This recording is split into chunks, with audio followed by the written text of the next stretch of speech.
Hello, everybody. Welcome to another XER, the Xpound Entertainment Radio. And joining me today are Anastasia Laserbeam, also known as Pew Pew, Hello. and Crazy AK the Mole. Hello. And I, of course, am Richter Hammer. And so today we're going to go through our 2 bits of news, as per usual, then our catch up with 2 of the things we've done this week, and then our topic, which is the top 7 robots that we like, and it has to be actual robots, so sadly Gundams don't count. That'll be another topic, because they're 10 not max. autonomous, yeah. Top 7 max. Yes. All right, so without further ado, we will go into first bit of news. Take it away, Mole. Thank you. And I will say, for the record, Rick, I almost cheated Mm-hmm. for our list because I was going to take a joke one, which made Simon almost cry laughing. I was tempted to take Awesomeo from South Park. Cartman in a box with Awesomeo written on his chest, pretending to be a robot. I am Awesomeo.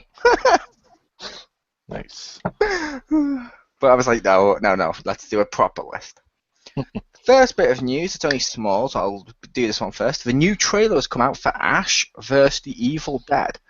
It's available to see right now on YouTube. That's coming on Stars, and the trailer looks awesome. Like there's a scene at the end where he's like, let's go out for, what the hell is it? It's like burrito. No, not burritos. It's something. It's some food. And then he turns to the guy in the car, and he's like, no offense. And the guy looks at him and goes, you do realize I'm not Mexican, right? And he's like, that's the spirit. It's like on one of the parts of the trailer, you see Bruce Campbell in a girdle, a man girdle. As he puts this man girdle on, to make himself look thinner. Right. Standing in front of the mirror going, oh yeah, it looks sweet, yeah, ooh.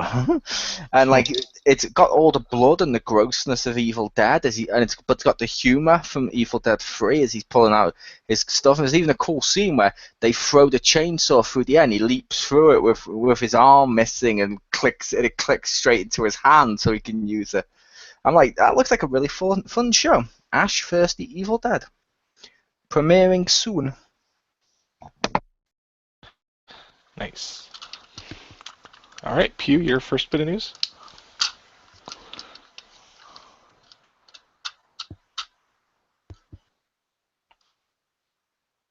Maybe? Pew? Pew? I have to close Pew out all there? this stupid hashtag stuff because I opened up all the links at Mole.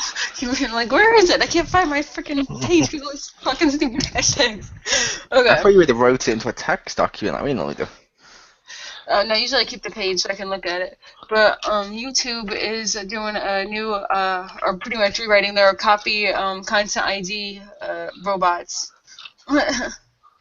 So they can pick up more music from video games.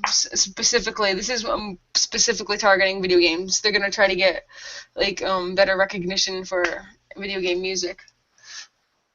Yeah, and they are since Konami's like super all for that.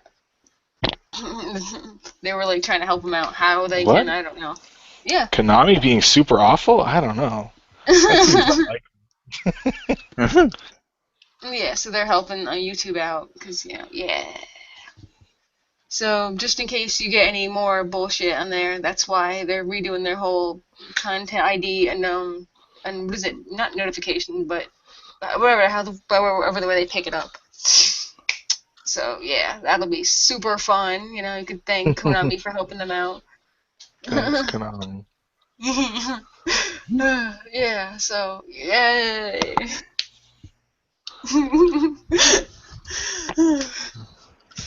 Well, that'd be fun. That will We be will fun. see.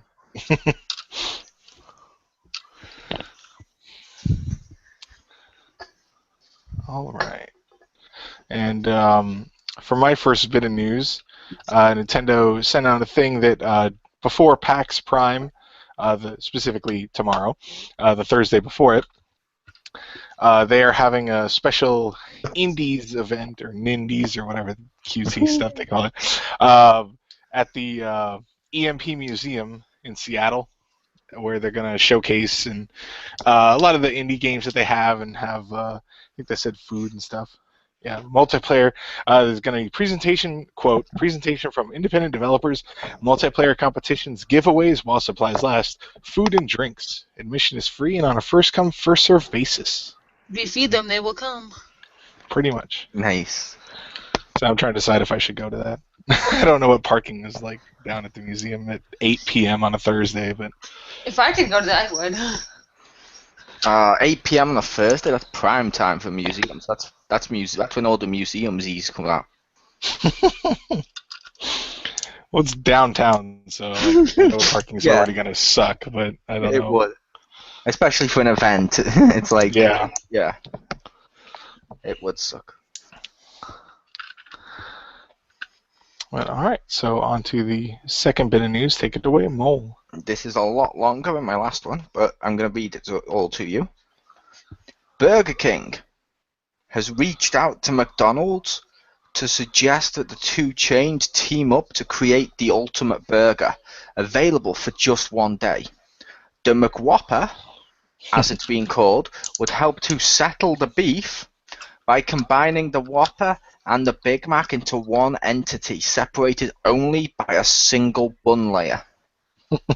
Burger King is promising that the McWhopper would be sold for just 24 hours, only at a pop-up restaurant in Atlanta, chosen for its location between Chicago and Miami. Staff uniform and takeaway bags would also be a compromise, mixing McDonald's reds and Burger King's browns.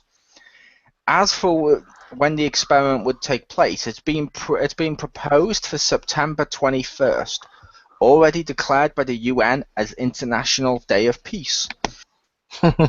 Any proceeds raised would be donated to charity, but the company doesn't even want punters to pay for their McWhopper with cash, but rather by signing a tray mat declaring who they want to make peace with.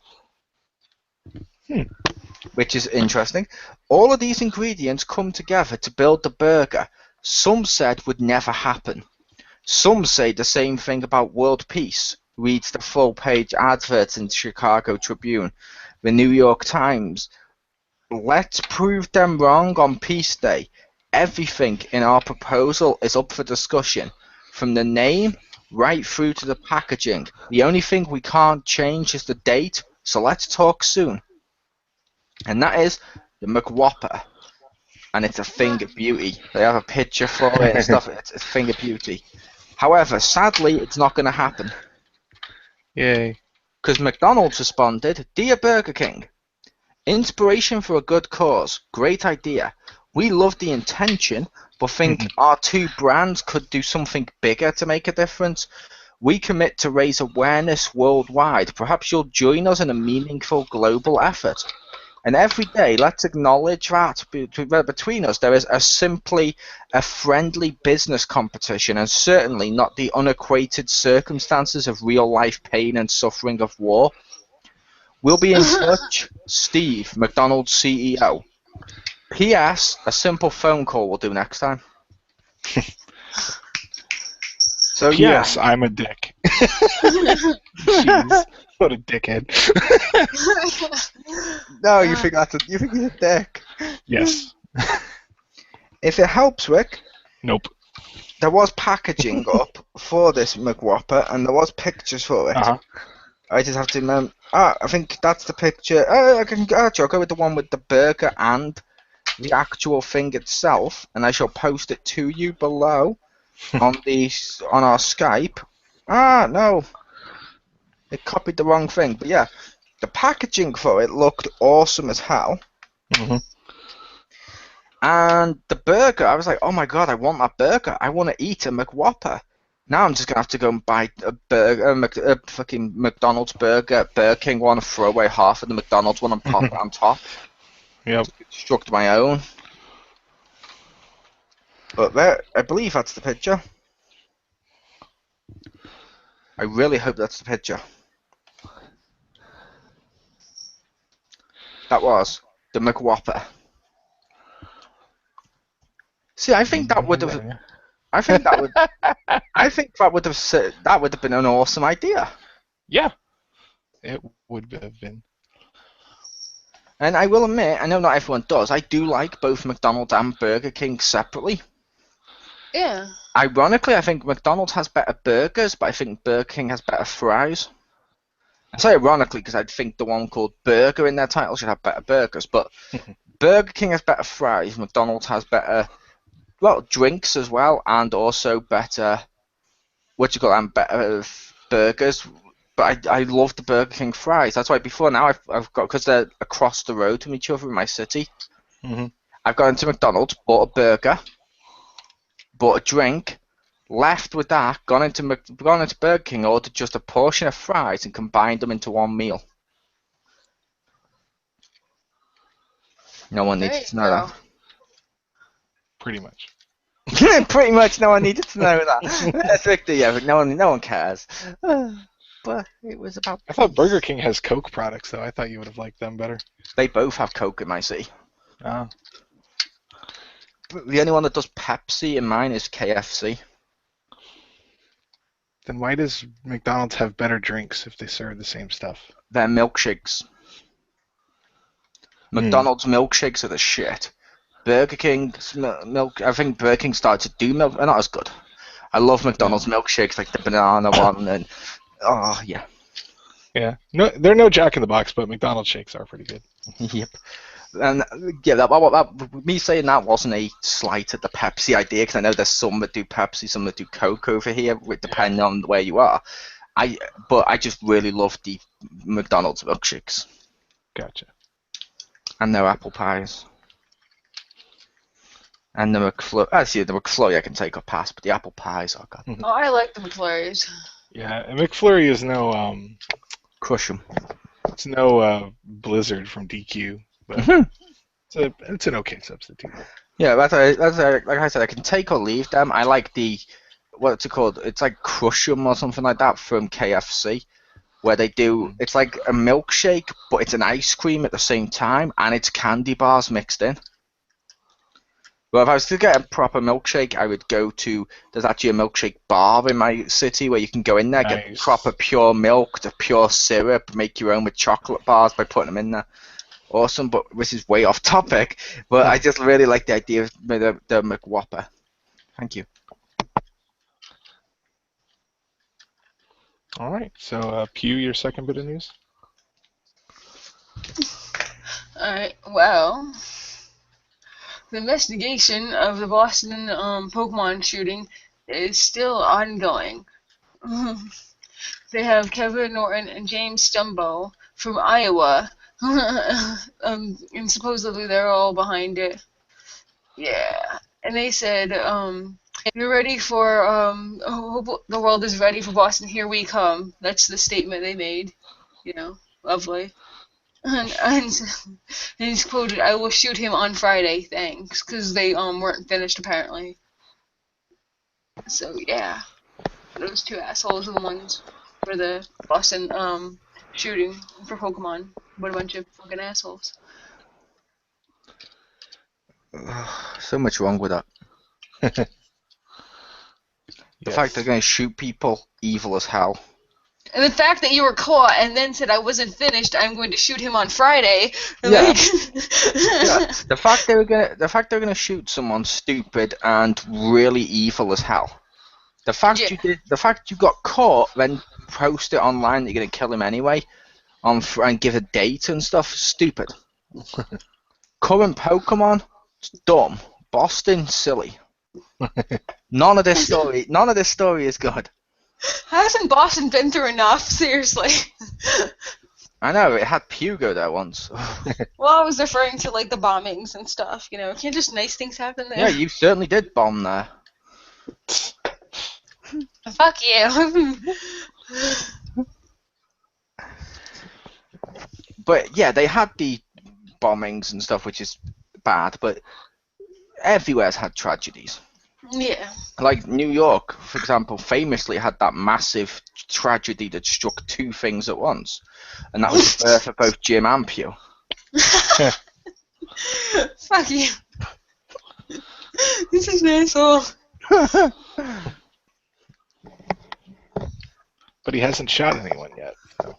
I'm not an asshole. Now, back to our host, the hashtag Kanye of reviewers. I did start at the beginning by saying I would mention it once in a review once. Now it never has to be said again. I get the sense he wants to kill me. Not today. Maybe on your Friday. Your holy sense is tingling. Yeah, on Friday. Now, just so I'm clear, is that Friday my time or Friday yours? Am I just going to have to play it by ear? Schedule Wait till you find out. Yeah. Okay, if I can convert it to time zone Jim's time. Okay, I think I'm good.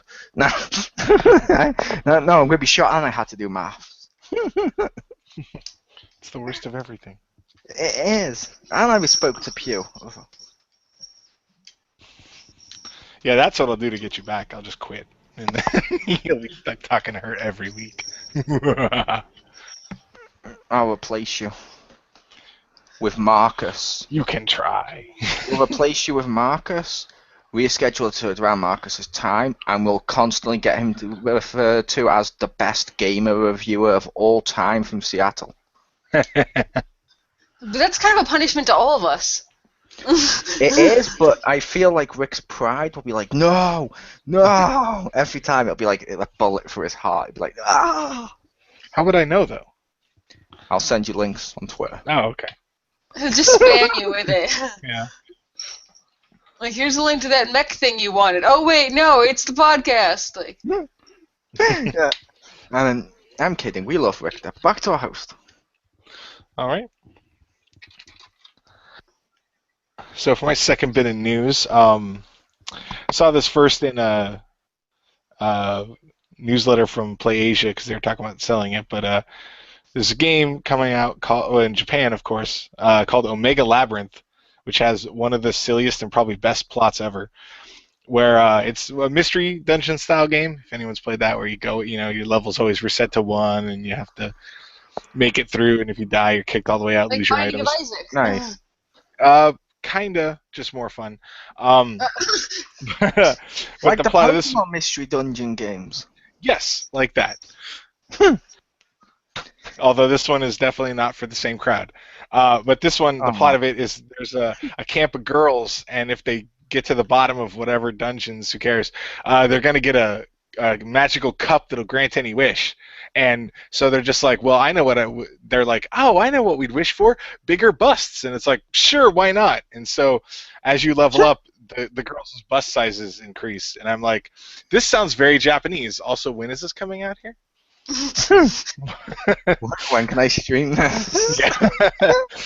Also, the logo is pretty funny. I'll just leave it at that. But yeah, it's certainly a different idea for a game, and I think it's kind of funny. Probably potentially offensive, but whatever, it's funny. That sounds funny. Oh yeah, and it's it's on the Vita, and quote. Ooh, so close. Yeah, and quote the article here talking a bit about it. It will also make use of the PS Vita's motion sensor and rear touchpad for stuff. Nice. I also like the fact I can objectively say this is not sexist. That's like, Because if any females out there say this is sexist, I mean, are you going to say if a man went through there and got a cup, he'd wish for a bigger penis? Yes, we would. I don't know. As he levels up, it gets bigger. Yeah, but if you He's like, already, I'm not leaving. I'm not going to level 1 again. Yeah, because I don't know about women whether or not they agree bigger breasts or smaller breasts are better or whatever. But with men, with our penises, the census has been taken. It's unanimous. We prefer to have bigger penises. We even brag about the fact we have big penises. I'd say that if you already have really big breasts, any like larger would give you back problems, and if you already have like a nice rack, you probably wouldn't really want to increase them anymore. But for anyone who already isn't at that level, I can totally understand. We don't care about back problems. If we had a giant penis, we probably, as large as some of us make out ours, it's like an extra leg. We probably wouldn't be able to stand upright. Like we'd get an erection, all the blood would drain from our body, and we'd die. But it'd be fucking worth it. I don't know. Like, I don't want to die just to, have slightly larger breasts, That's why we don't like you, Pew. You need to die for the cause. Die for the cause. I just say you can do that, and then when you get the magical cup, you wish for no back problems. That with that as well. It solves Or itself. you could do that and just wear Hulk Hogan's weightlifting belt to help out back problems. He's not using any more. If I get a second wish, can I just wish for a fuck ton of money or something? Yes, you will wish for a fuck ton of money or something. The genie will choose or something. Boom, even bigger breasts. Let's be fair. If you find a rich enough guy with big enough bust, I'm pretty sure he'll print money for you. Yes. Wait, this guy's gonna have like big tits now? That's weird. I don't know. I don't think there's any guys in the game. Victor said if you met a guy who was rich when you had bigger breasts, Pew, he Oh! will look at your breasts and be like just throwing money at you. Yeah. I thought you said if I met a guy. On? No. I thought you said if I met a guy with big breasts, I'm like, that's weird. That would be weird. I was like, I'm not into I'm not into large-breasted men. Marcus is a big boob. I know that. Nice. And now he's making a manifesto. I also love the fact it says one viewer below, and I know who that normally is at this time. He's making a manifesto. It doesn't say one viewer below. That'd be a horrible coincidence. Dude, It says Marcus live. is a big boob. Well, to be fair, he did shoot me in the radio play, so. He did, and crucify you, I know. and reveal you were a fraud. I know. He pretty much destroyed everything you were in like the space of 2 seconds of a radio play. That's what you do. I mourned you, Rick. Thank you. Thank you.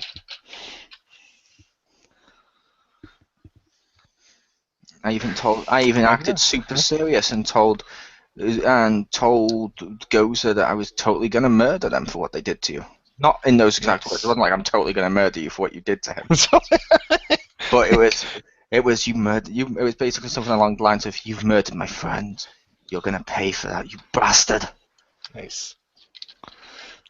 And then Pew's like, oh no, he's dead and stuff. That sounds about right. That was not at all what happened. I said and stuff later. That's not what happened. I gave him a hug when he was on the crucifix and went, walk it off. I was just playing genuine emotional distress. Yes. We all gave respects to Rick. Oh, thank you. Some more than others. Some couldn't reveal he was a fraud to everyone. I thought it was relevant. You, news guy down there printing a news story. Did you know he was a fraud? This guy right here. She's pointing to him. Fuck off. Nice.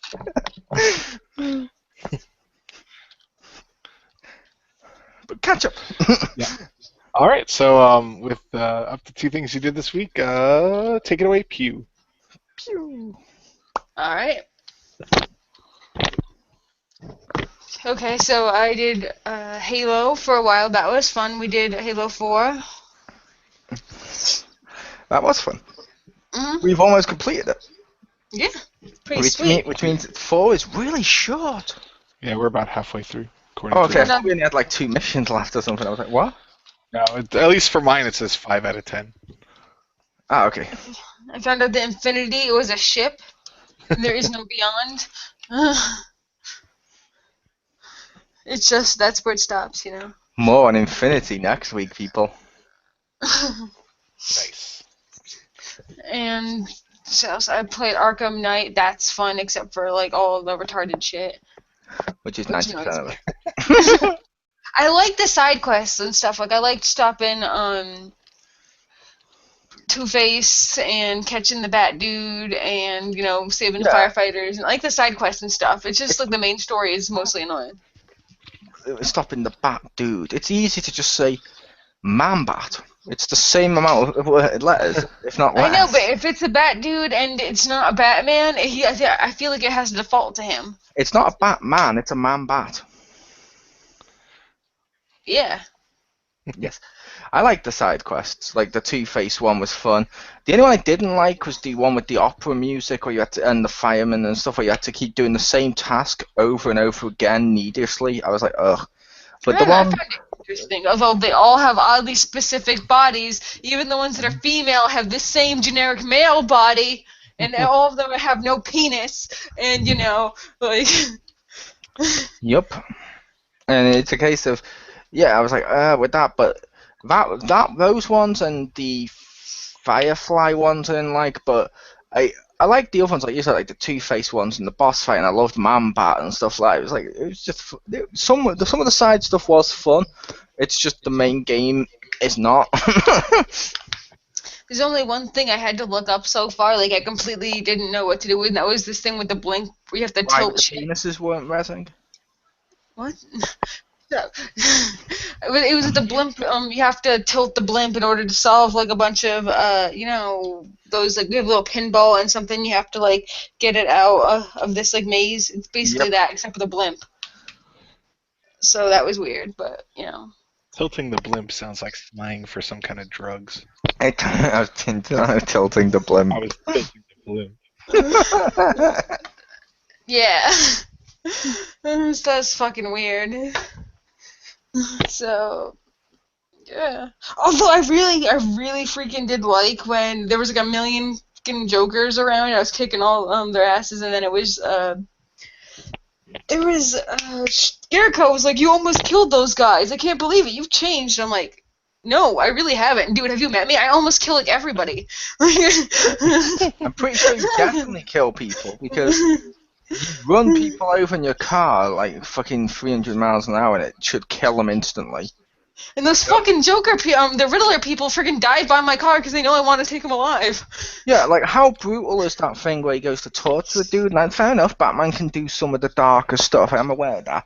But he puts a tank back tire on the dude's head and just starts to rev it. Wow. And I'm like, that would murder this dude. He's dead at this point. It's a fucking tank. So that was fucking funny. I kept trying to press it and see if I could actually run him over. I couldn't. But then while I was saying it, and so there's like, as soon as he dies, I die as Batman. But it's just, it was, yeah, fucking. Oh, and then there was this thing tries to do freaking jump scares at me. Like, what the crap is that? Because I'm just going around, and then Joker like pops off a rooftop like, boo! Because if the Man Bat one wasn't like scary enough, let's do it again with the Joker. Fuck you! It fucking blows my shit. I always love him in jokes like, where did you go about to go to the hello, bats. And like, where the fuck did you come from? God damn it. Oh, and then I was like Joker Batman for a while, because it was Joker's voice coming out of Batman. That was cool. And he had like green eyes or whatever. And it was pretty sweet. So that was cool. Although I can't believe fucking Oracle, spoiler alert, Oracle, she killed herself because the Scarecrow gas. Like, but you're so I'm supposed to save you, so freaking Gordon won't be mad at me anymore. No! And I know I completely invalidated all your everything by saying the only reason I wanted you alive is so that Gordon isn't mad at me anymore. But no! No, and also, you're stunning honesty. Yeah, it was like, oh, and you also did some takey shit that I probably could have had Lucius do. No! And spoiler alert! No, I'm not going to go into more details. And I found out that it was my TV was too bright, the Arkham Knight was not wearing pink. That's what I told you. He's wearing red and black. So I'm like, I thought it was a girl. I thought it had to be a girl, because I'm like, no dude would fucking wear pink camo. Like... If it wasn't obvious who he was before, let's put him in the exact same colours. I was like, it has to be a chick, but I don't know any, pink-related Batman villains. So, yeah. That was fun. All right. So, Mole, your catch-up? My catch up is I watched first of all because I will do watch and then bleed into Richter's catch up at the same time because we have the same catch up for number 2. I watched Teenage Mutant Ninja Turtles season 1. I refinished that. I love that series. The Nick one with the Krang and Karai showing up and stuff, and like I don't mind younger April. Because I know some people are like, oh, but she wasn't this young originally. And it's like, but you were okay when they put her as a news reporter and she was kidnapped when she wasn't supposed to be originally? Like, every week she's kidnapped?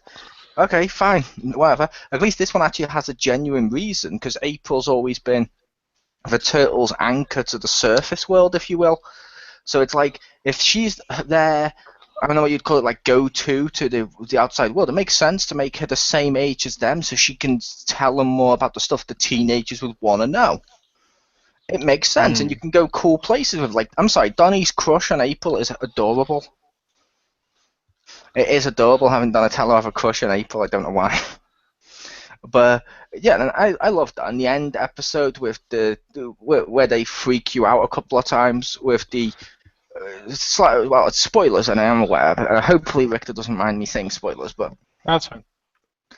They fake out that Leonardo's going to die twice because Splinter gives him the advice of, remember, this is for all the stakes. That's not exactly how he says it, but he's like, this is for all the stakes. Never has anything been quite so stakey. And he's like, but no, Splinter's like, you must remember that you must win no matter what you have to sacrifice or who.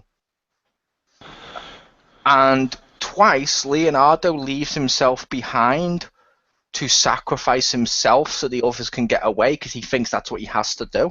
Mm. And the last one, when he does it, is funny because Raphael's like, no, Leo, if he was around, if I could just see him again, I'd be nicer to him. If I could go back in time, I wish I could be nicer to Leo. And then you hear Leo's voice go, really? Really, Raph? And Raph looks up and goes, what the hell are you doing, you idiot? You've scared us. I'm like, that's awesome. I like all of them. And like I said, I like all 4 Turtles, and I love the chemistry between all 4. Like, you can easily see why Leo makes a good leader in this series because of how they've done their personalities. Because he's a mixture of all 3. Mm. Is this a new Turtle show? Yeah, the Nick one. Which, like, it's the Nick one. It is the newish one. But yeah, like I said, which they've done that in the comics and stuff in the past. But in some versions of Turtles, they've only had like one trait. And it's not really been shown as well. Like TMNT, and I say that the animated film did a great job of showing this. Like Raph is supposed to be as good, if not better, at fighting than Leonardo, but his anger is what holds him back. Donatello's supposed to be as good as Leonardo, but is held back by obviously his nerdiness and all that type of stuff. Same thing with Michelangelo. If he actually applies himself, he's great, but he never does because he goofs off. This series actually shows that. Like, there's episodes where Mikey is the only surviving turtle and helps save the day. There's ones where Donnie gets to do it. There's ones where Raph does it. There's ones where Leo does it. Like, they did a great episode where Leonardo goes off with Karai, Rick. Mm-hmm. And you see Raphael in charge. And he freaks out. Mm-hmm. Not because he's like not good at fighting or anything like that. But as Raph even explains to Splinter, Raph is more than capable of running forward into danger. Mm-hmm. But he's not willing to do that if it means it'll cost him the lives of his brothers. He's not willing to put their lives on the line, but he's willing to do it for his own. And as a result, he doesn't know what to do as leader. He's like, I don't know what to do because if I do this, you could get hurt. If I do this, you could get hurt. And it's great because he now appreciates Leo, and it's like Leo with the cartoon and stuff. Because I know Leo's Rick's favorite, and I'm like, and that's great. It shows Leo's strengths and flaws and stuff. Same thing with Raph's and all that. I'm like, I really do like that. Nice. I love Karai and Leonardo's relationship where he's flirting with her constantly. Which it makes sense, and I'm like, it's cool. I like that, and like you see, Like at one point, Leo's like, "I trusted you," and Cry's like, "I know. How messed up's that?" As she runs away and leaves him in danger. Like Leo's, and like you get stuff like Leonardo saying to her, "Yeah, you know, I came to you, but Raphael told me not to come here because Raphael says you're dangerous and probably gonna betray me." And she's like, "You know, he's right, right?" And I'm like, that's just awesome. And like there's like another part where Leo sees Kurai, you know, like on the rooftop watching. Hmm. And suddenly he runs in front of all the turtles and he's like jumping in front of Michelangelo. He's like, "I'll save you, Mikey," as he destroys the robot Krang. And Mikey's like, "Thanks. Wait, I wasn't in danger." And he's like, "I'll save you, Raph. I'll save you, Donnie." And he's doing like trying to make himself out to be Mr. Awesome while she's watching. Like, "I'll save you." And it's like, that's awesome. The new Turtles cartoon is just a thing of awesomeness. Like, it's got references to the comics. It's got references to the 80s show. It's like they've put everything that works about Turtles together into one show, and then added their own stuff that also works. Like Kurai is Shredder's daughter, but she's not Shredder's daughter. She is the daughter of Splinter that Shredder stole from Splinter as he left him to die in the fire. And I'm like, that's awesome. That's a great story. And like you see, like Shredder v Splinter is a great fight. And as Splinter's finally about to win, Kurai steps forward. He sees her and he realizes who Kurai is, and he mentions Niwa, and she's like, "Don't call me that. My name's Kurai." And she goes, "What have you done to my father?" And you see Shredder with his helmet off, just grinning. And Splinter looks and then just throws down his weapon and walks off, like he won't fight his daughter. And I'm like, that's a great storyline. How often do you see a storyline like that in a kids show? I'm like, that's pretty awesome. All right, but yeah, Teenage Mutant Ninja Turtles season 1, and now I'm restarting season 2 because I missed the second half of season 2 because Nick sucks balls.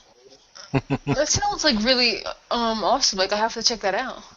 It's cheap as hell on DVD. Season 1 and 2 are like £8 each. Nice. But yes, like season 2, I got halfway through it, Rick. And basically, the reason I said I suck balls, because I don't know if Hughes had this, but I figured Rick must have had this with kids shows. They stopped showing it when it went on mid-season hiatus. No adverts telling me when it was coming back. No stuff like that. And then apparently they put one message up on their Facebook advert and one advert during a completely different show. It's completely different to the Turtles audience. And then just put it back on. So when I found out, I'm like, oh my god, this is near the end of season 2 apparently. Wait, what happened to all the other? Oh, for fuck's sake. So I just had to wait. And I'm like, no, I'll just wait. I'm more than happy to wait and then watch them in order. Because it bugs the crap out of me to miss an episode of a TV show. I need to watch them in order, or I just stop watching. But yeah, the other game I played this week with Richter, and I know Pew had some problems, but she did play single player, was Resident Evil Revelations 2. Mainly played the raid mode. I've been playing it with Rick and Crispy, and I've unlocked Jill.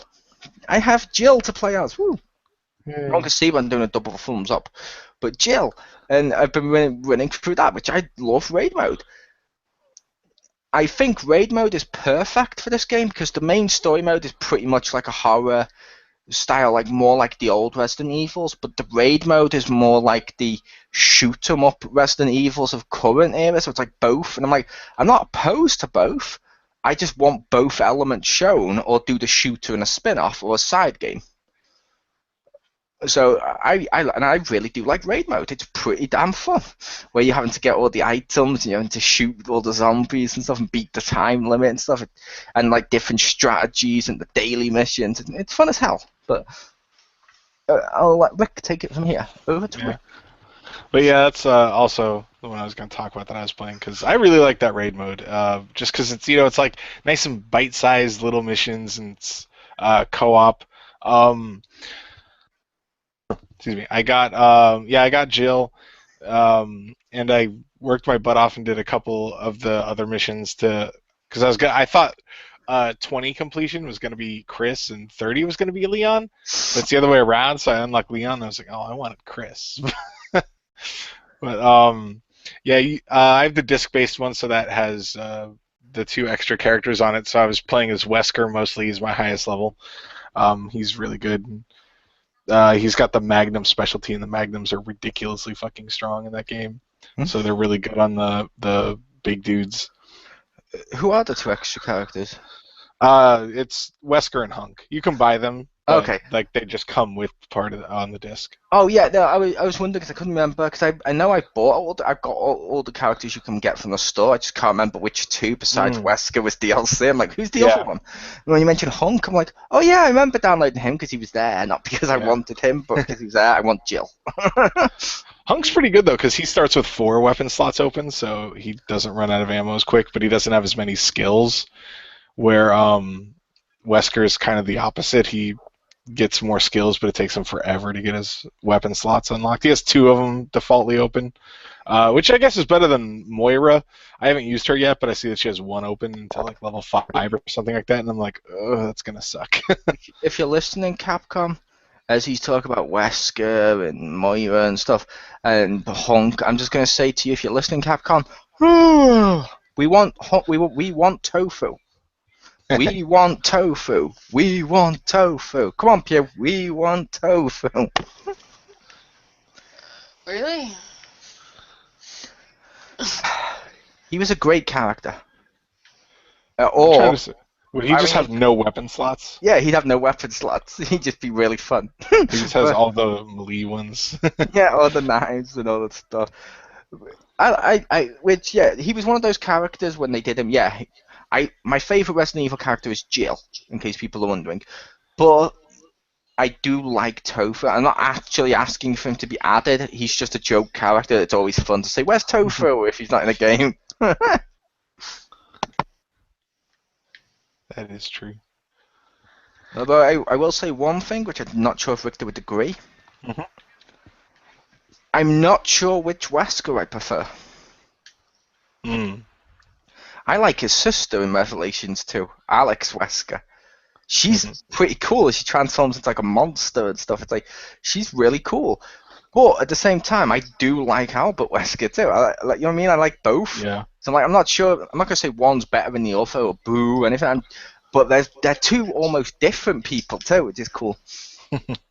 Like her backstory has her basically land down on an island, and because of what she can do with the viruses and all of her science stuff and all that, she gets treated as a goddess by this island.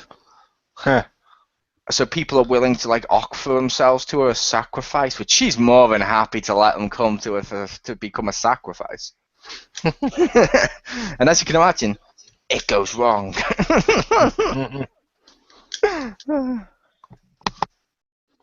Nice. But yeah, like one of the stages that's open is like, I think it's 9 or something like that, because there's different gauntlets or whatever, and it's level 12 or something like that, and it's like this like a party room. It reminds me kind of the little part from the demo of RE6 where they're like in that. That's what I was about to ask you. Yeah. Does the disc one have the retro throwback maps? Because that was on the store, which I've heard, which are listed from various games, so it could have been from Resident Evil 6. Yeah. I believe the disc version has everything except the like the little red crystals you can buy and and like the slot expansions. Stuff, yeah, for more. The only one I'm tempted to buy is the one to hold more weapons, just because I'm like over half on that. And I don't have like repeats. I have like like I'll have a pistol and it's a different type of pistol, so I keep those. But if it's like 2 of the same machine guns, I only keep whichever one's the highest level. I can actually see buying them. It would make sense. Especially if you're planning to use multiple characters, that makes sense. Yeah. For me, with Jill, it only makes sense to just keep pretty much what she has and some extra shit in case they use someone else. Yeah. But yeah, a game like this does have that freedom and flexibility. Yeah. But yeah, some of those battles are really hard. Like when we had, like the one in the ballroom was pretty hard. Like they start off, like the first couple are pretty easy solo, but as you get on with them, it's much easier 2-player. Like single player, it's really hard. And I found out one funny thing. Is if you die and use the gem to respawn, the one that you can get from like the daily missions, that doesn't count as healing and it restores your ammo. So I was like, there were a couple times I died, and I was like, okay, fine, whatever, and I just used it.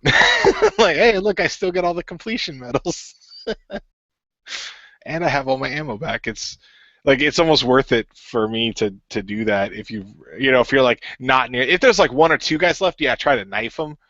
But if there's if you're like halfway through and you die, like yeah, okay, and they allow revives, yeah, it's probably worth a crystal because you can get up to 2 per day for the daily missions. But yeah, that's fun. Looking forward to doing some more of that. And the other thing I did this week was on last Saturday. I went to a Transformers fan convention that they have in the area called Cybfest Northwest, and got a dealer table there. So I tried to sell some of my crap, and that was pretty fun. Wife Blade was there helping me man the booth, so I could get up and walk around and stare at other plastic crack that I probably couldn't afford. But yeah, that was pretty fun. Sold some stuff. As far as I know, made a tiny bit of profit, which is cool. So like in essence, the shelving unit I bought there and the stuff I bought there and the tickets and stuff were free because I sold enough. And I assume if you were a dealer there, Yeah. and it was a convention, you probably jacked the price up to like 4 times the amount. And that's a joke. But on the one I went to get a Coke, and they were like, that'll be like $2. Yeah. And I was like, $2? I just bought a 12-pack for that before we came here and left it back at the house. I bought a 12-pack for that. What the hell's wrong? What? A Coke? Really? Yeah, no, I didn't do that. That's one problem. This one's like a smaller one because it's like a fan convention, so it's not. They weren't really selling food. Although what was cool was they actually had food for lunch for like the dealers, which I thought was neat. And in the little basket, the bag they gave you, for attending, which as a dealer you also get, and you're there earlier, so you're guaranteed to get the first ones. But they had this little. Like it's actual like a sheet of metal and then they cut it out and whatever. It's really thin metal, but it's a little model you can build of Soundwave out of metal. Nice. And it is like I put together one of his legs so far, and I'm pretty sure my eyes are already shitty, and like that's gonna make them worse because these are like the tiniest pieces. You have to like bend it, and you get like tweezers, and you're like bending tabs to slide it in. I'm like, this is cool, but this is a chore. What you need is a little tiny ladder and some little tiny tools, and get Marcus to construct it like someone building a statue. Because to you it's tiny, I mean, hard to see. To him, it's like the leg of the Statue of Liberty. He's like, yeah, I can get it. But yeah, I was joking with the convention jacking up the price. I realized you wouldn't do that. You're not a dick. I would no. I've seen that at conventions and stuff. Like one of the ones I went to had a brand new comic that just came out that week, Rick. Mm-hmm. And this was over in America. It had a brand new comic that just came out that week. The price tag is on the barcode, like how much it's meant to be. It was like $3.95 or $4.95 or something. They were asking for like $10. Yeah. And I'm like, it says on it how much it is. And they're like, yeah, but it's my sticker. Like, it's not. Part of me's thinking it's not a magic sticker. It doesn't suddenly make it worth more.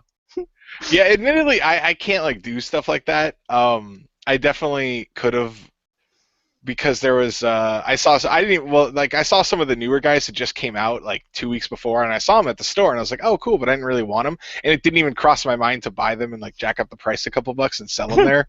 And someone there who was a nice person, I'll say that, did that was one of the. It wasn't everything at their booth, but they had a few of those. They had like the newer figures, and they were like, probably like $3 to $4 higher than you could get them for. And I was like, oh yeah. I was like, I didn't think of that more. I was like, yeah, that would have worked. I was like, yeah, it would have worked, but it's hard for me to do that. Like I don't. It's weird. It's I can't. I don't like doing that, and I can't. It's like it almost physically pains me to do that. Yeah, I don't like when people do that too. Yeah. It's like, but I can understand why some people would do it with a little bit more. Yeah. Like, say like $1 more. That's not too much because you did have to go get fuel, your time. It might be hard to get if it's new or something. But when it's like double the price or something, I'm just like, no. Well, I can understand with like older stuff too, because Yeah, like you all the can't just stuff. go buy it in the store. But it's like, yeah, stuff you should find in the store. I'm like, no. Yeah, yeah, no, you can't do that. And I have a suggestion for, and everyone here needs to listen to this because this will be a continuing story on XER in the future if it works.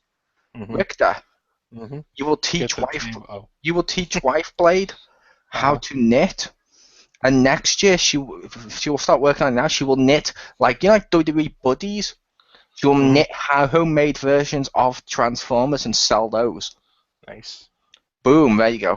Tell Wife Blade you're welcome. She, yeah, she does want to like sew some stuff. Not for that, but that's a good idea too. So like a To like little sound wave. Boom.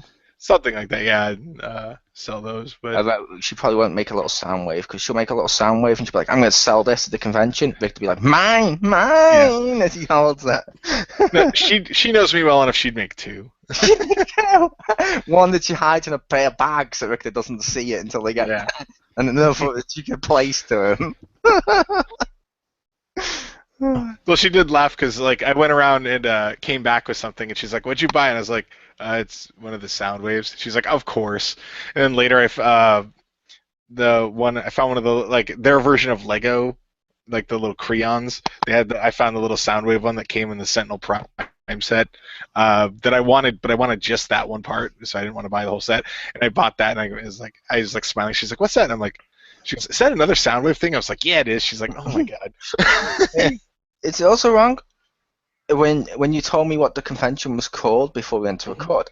I've heard of that. Once you mentioned it, it clicked in my mind. I was like, I've heard of that particular one of just not the Northwest, but you know what I mean?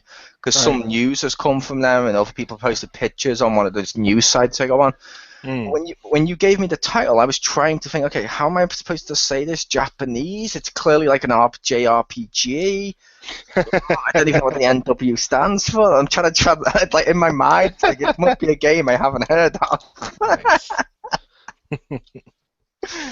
It's like, yes, it was a decoy. It was a bluff. But that does sound fun. Was there any panels there? They did have a few. I didn't get to go to any because I was, running the You were table. grounded by Wife Blade No, for spending all your money on Soundwave. I bought other stuff. Time out, Rick. On the naughty store.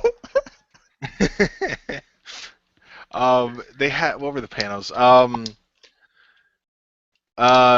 They had one that was similar to last year where it was like this is like the final one, but it was like the people. It's a one-day thing, but it's like the people running it, talking about it and fielding questions about it, and taking suggestions for any improvements or whatever.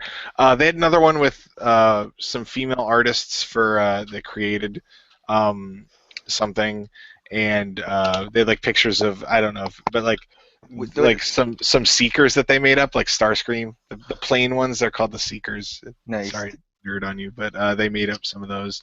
Did they? Were they ones that helped on that female combiner con? I don't know because I didn't go to the thing, so I'm not all sure what they did. Fair enough. I just knew that was female, so I was like, maybe, possibly, but I was like, that was also fan voted, so I wasn't sure. But yeah, I know last year they had a really cool one with a guy that does he was like a freelance or contract whatever painter for like the Hasbro toys. So like 2 years before one came out, they would like mail it to him and tell him what colors, and he would actually paint like. So a lot of times you see the pictures on the back of the package. He would paint some of those. Nice. That they would mail the prototype. He'd paint it up to look nice, mail it back to him. They'd take photos of it and whatever. I was like, that is really cool. So he talked, as much as he could about it. He can't say like obviously what he's working on now, but he's like, yeah, he's like, oh yeah, that guy came out in stores. I worked on him like a year ago. And it's like, oh man, that's kind of cool. He knows like next year's stuff, and he just can't talk about it. That's awesome. And he also showed off a prototype that he was helping work on for a completely unrelated line, but it was like a larger scale mech toy, collectible toy that looked really fucking cool, and he had the prototype of that last year. So, they probably had another one like that, but I don't remember because obviously I'd hear the announcer like, "Hey, we're gonna have this over there." I'm like, "Oh, okay, cool." I'm here trying to sell Transformers and Star Wars figures.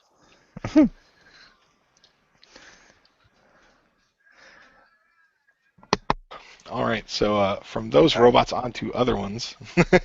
I had to Oh, ask. yes. To clarify, you're selling Star Wars and Transformer figures. Was it Star Yes. Wars figures and Transformers figures, or were you only selling Star Wars Transformer figures? Oh, no, it was both. Plus, I Oh, also did have a few Star Wars Transformers figures. and you put them in the middle to help ease people into the transition. Yeah,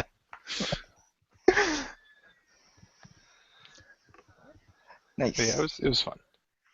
That sounds like. That sounds fun.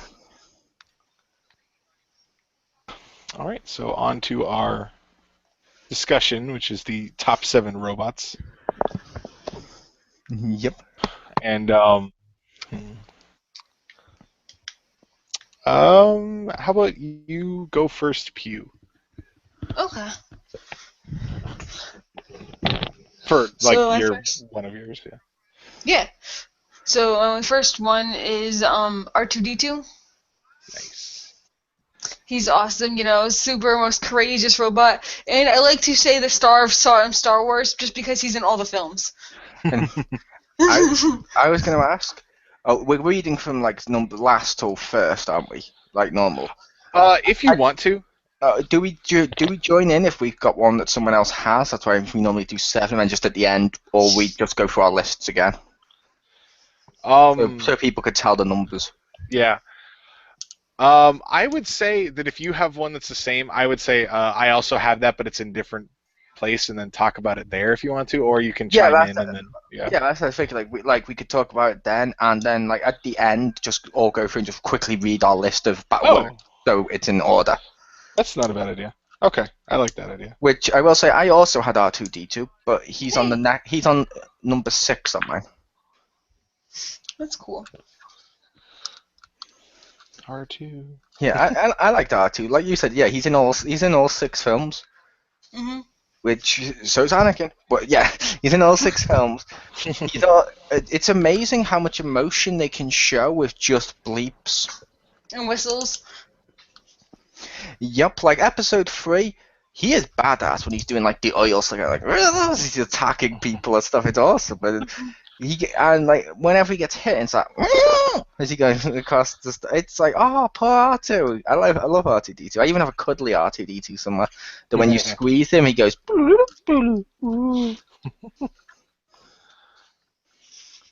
I will admit I do like it when like Yoda beats his ass with the stick. It's horrible, but I love that scene. He's like, no, mine. He's just beating. Yes, it's R2 trying to steal his cookie. Yeah. Which is funny because he's a robot. What would he do with a cookie? He just doesn't want Yoda to have He's gonna save it for later, He's clearly gonna give it to like, somebody else. Yeah, he's gonna save it for later.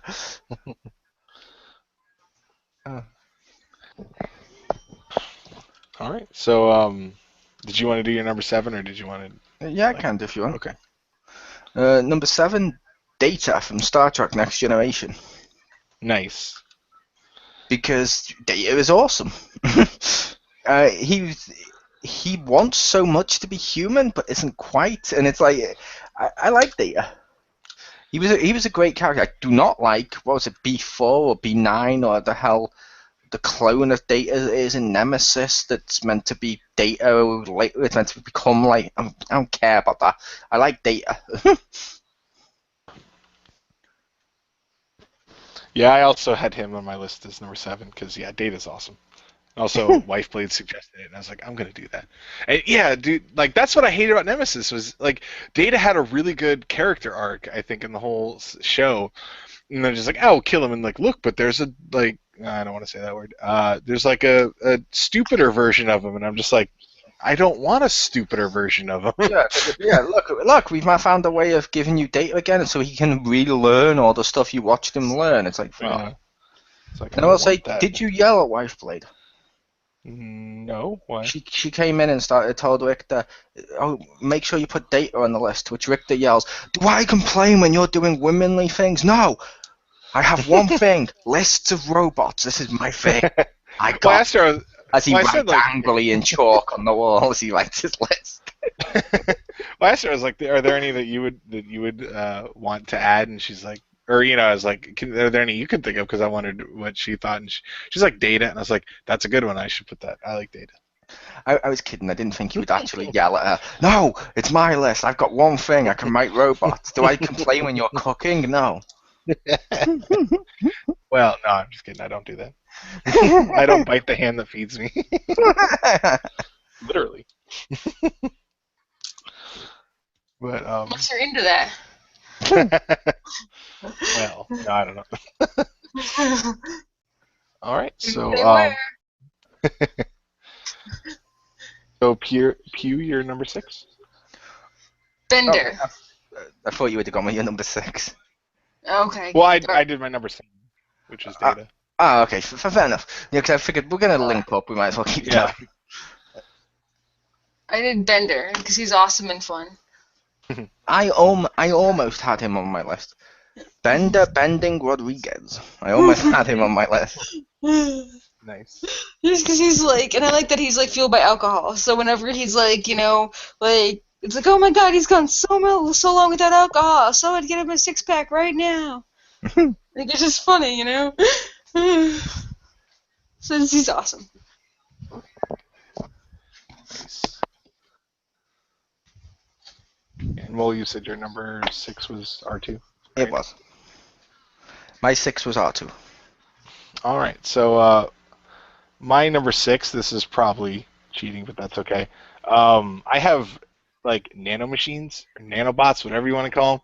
Like I know they're generically everywhere, but I always thought that's like such a really fucking cool idea, where it's like a little tiny robot and they move in like swarms and they can like fix stuff or make things. Or if you saw like Big Hero 6, where the guy's like making like attacking with them and stuff like that. That's kind of stuff's really cool. I like the idea of like little tiny machines that like work in tandem to make like giant structures and can be used for various applications.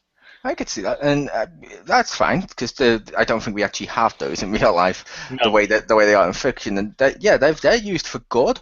Of stuff like, as much as people may not like this, like Spider-Man Unlimited, that's how his suit worked. He pressed a button and nanobots went over him and created a suit that could go invisible and stuff. Oh, nice. There's been a villain in 2003 Ninja Turtles that was made up of these little nanobots that, when it got out, kept absorbing metal and garbage and stuff and became a big construction of evil. Nice. Which was kind of cool, but they've also been used for evil, like Nanobot Monkey Brains creates Ultimate Iron Man. Stupid. I'm not even going to go into details on that. It was dumb. But they've mainly, but when they're used right, like Richter said, they're awesome. Like when you saw, like you mentioned in Big Hero 6 of all of them, where he's like doing the constructs and he's walking on them and stuff. It's like awesome. Yeah. And yeah, Richter's seen Big Hero 6. I have. Ba-la-la-la-la. But yeah. Yes. I love doing. I don't know why that's funny to just say, "Oh, you've seen Big Hero 6? Yeah, ba la la la la." And if you've seen it, you're like, "Yes, ba la la la la." But if you haven't, you're just like, "What the hell's he doing that noise?" So when you see the film, you'll instantly do it. It's wrong. I did the hand gesture. Ba la la la la. Nice. You need to do that. You need to do that next time you go around to Marcus's. Offer him a fist bump when he does it. Go ba la la la.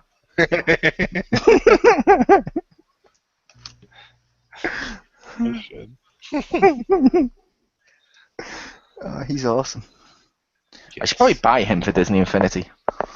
That was like the first figure my son wanted, so it took a while for us to see the movie, but then we finally did.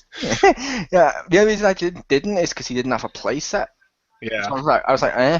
But now with the new toy box mode for this one, I'm okay going back and buying the other ones. Like I've ordered Sorcerer Mickey. Nice. Yeah, do you remember how collectible and sought after he was? To be fair, that was like the special one that had like a star or something stupid. Like I don't even remember. It was like a slightly different deco, and I just like as a person that's not a fan of Fantasia, I was like, I don't give a shit. But it's like it was something slightly different. It wasn't, I think it was slightly more important than like this Marth has green eyes or whatever. I don't know, but See, it was. I loved Fantasia. I did not Mhm. give a crap about the differences. And when he came Yeah, out, when that normal one came out, he was flying off the shelves. Like he was sold out. yeah, And yeah. I was seeing him on eBay for like 3 times the price. When I've gone back and bought him now, he was in a bargain bin for Hmm. £5 new in Yeah. box. And I'm like, yeah, I'll take him. Well, I think that the reason well, besides the general, like, oh, this one's new, and they buy them all up to try and resell them or whatever. This one's I me. think, yeah, oh, partially that, and I think that people didn't necessarily realize that there was a difference, because like that one was, that one was given out at I assume it's D22 or whatever the hell it was at that point, but it was like the Disney convention thing, and it was Oh God. like only those people there got it, so that's why people were just like, and it was like, yeah, it was like months before it was coming out in the other one, and exclusive deco, so it was like people were putting up for like $400 and shit. I'm also thinking there's probably some people who bought that one, then Mhm. sold it on eBay as the D23 version with her photo and stuff, because people might not be able to tell the difference, and they were like, "Yeah, and just Yeah, bought it. Like that's totally worth the $200 since the other one's 400." Yeah, and the could person just be. sat back thinking, Yeah. "Excellent."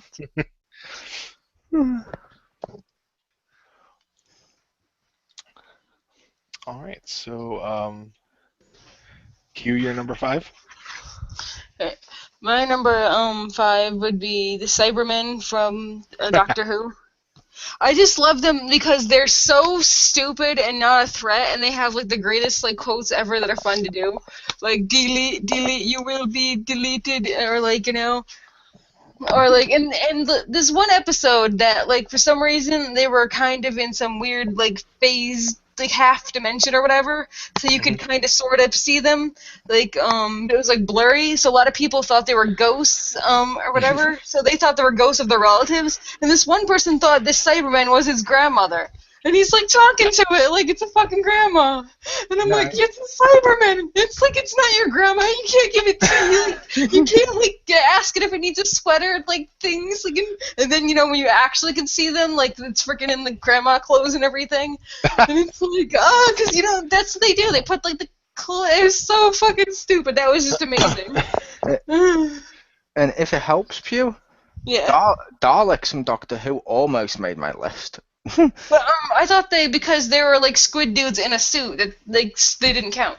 Yeah, I didn't count them, A, because, like you mentioned, that type of stuff they added later, and also because of the stuff they did later, they ruined them. I'm like, I can't look at you the same. Were they originally full-out robots before? I believe way back when they were, but I don't know for sure. When Yeah, stairs were the enemy?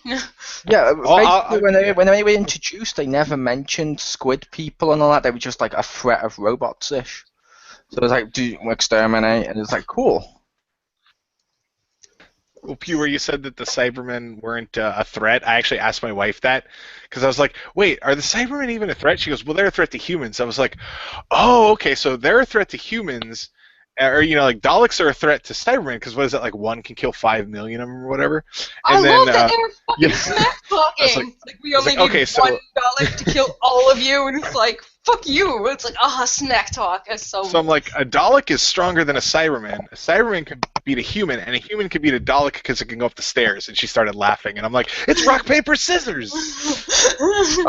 Although I have heard people mention with that, Rick, Mm-hmm. if a Dalek invasion was to break out in modern day England, we'd all be screwed thanks to new disability rules that say you must have a ramp to get into stores. Nice. And then someone else even said, wait, are you saying that disabled people are some sort of Dalek conspiracy? And he's like, yes, that's exactly what I'm saying. I've seen weirder plots. Also, wouldn't it work because people would be like, "Oh man, that's a great costume," and all the Daleks would get into like any kind of like convention or whatever just for free, and then they would just start killing everyone. They'd be like, Yeah. "Look at all these people." Like, They wouldn't even have to try to like get into anywhere because people be like, "Oh, I love Doctor Who. Come on, let's sit at our table." And the dog's like, "What is going?" He's like, Yes. "Fuck." Just seeing a friggin' Cyberman in like all grandma clothes and being pretty much treated like a grandma, that just wins because it's That like it's the sounds most amazing thing. No, I will Yeah. say, you. I do have a Dalek. I do too. Like a little stuffy one. Yeah, I have like a proper metallic Oh, nice. Dalek from like when I was a kid. Nice. Yeah, I've still got him. He's I got awesome. my own from Christmas last year.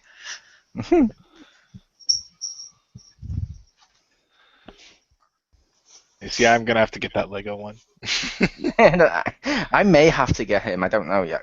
As much as I don't like the new Doctor Who, I'm still buying the playset, and I'm still gonna get the Lego one because it's Lego. And I don't know if I'm gonna buy all the figures, but Well, but then you gotta kill him. You just kill him enough until he becomes the Doctor you like, and then problem is solved. yes. That's what I'm doing. I'm gonna buy it and then replace the minifig with a Tom Baker one, and then just whenever my wife plays, she just has to mercilessly murder him until he's Tom Baker, and then try not to die. Or the dude before it, because he has that like sweet ass kung fu and like sword fights people and cool shit. Or you can die a whole lot and then turn back into him. There you Yeah. go. Well, could I kill him enough to get Christopher Eccleston? Because that's the one everyone loves. It's funny because you know I I'm did not kind of into like it. him. I did like him, but I I was- think you can become him. I was joking, but not mainly because I obviously didn't like that point on, but Yeah. because when he left and was being replaced, instantly everyone was talking about how this one's not good. We want Christopher Eccleston more for like a big portion. When the next one left, same thing. Oh, we like the previous one. I'm like, you can't say you prefer the previous one when basically when the previous one's there, you always talk about the one before it. That doesn't work. I actually saw this thing. It was like a whole like chart or whatever, and it's like cycle of the Doctor Who's like stage life. It says hate him, slightly like him. Okay, finally accepting him. He dies. I accept him. And the cycle begins again. Yeah. I was like, yes, that is exactly how it is. But I only didn't like him because I thought the whole like leather jacket and buzz cut, so I just called him Dr. Punk. Like everyone has a number, and then he's Dr. Punk. Right.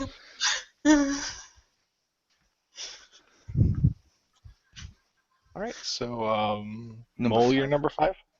My number 5, Buffy Bot Mark 1. I was thinking about that. I have Buffy Bot Mark 1. Mark 2's from the comics, and as much as I like the Mark 2, it's not as good as what they used Mark 1 for. Mark 1 was more storytelling. Like, Spike had a robot of Buffy made, Rick, that he used for sex because he was in love with Buffy, but he didn't have a soul at this point. And and obviously he knew Buffy wouldn't really go for a vampire like him, so he gets a sex bot. Nice. Pretty cool. Then they do cool stuff with that later on, like when Spike gets tortured by Gloria and stuff like that, and Gloria, and he's like all covered in cuts and stuff. Buffy walks in pretending to be Buffy bot, or like super happy in how he is, and she's like, "Why would you do that? What did you tell him, Spike? What did you tell her?" And he's like, I didn't tell her anything." Buffy Bot's like, "Why wouldn't you tell her?"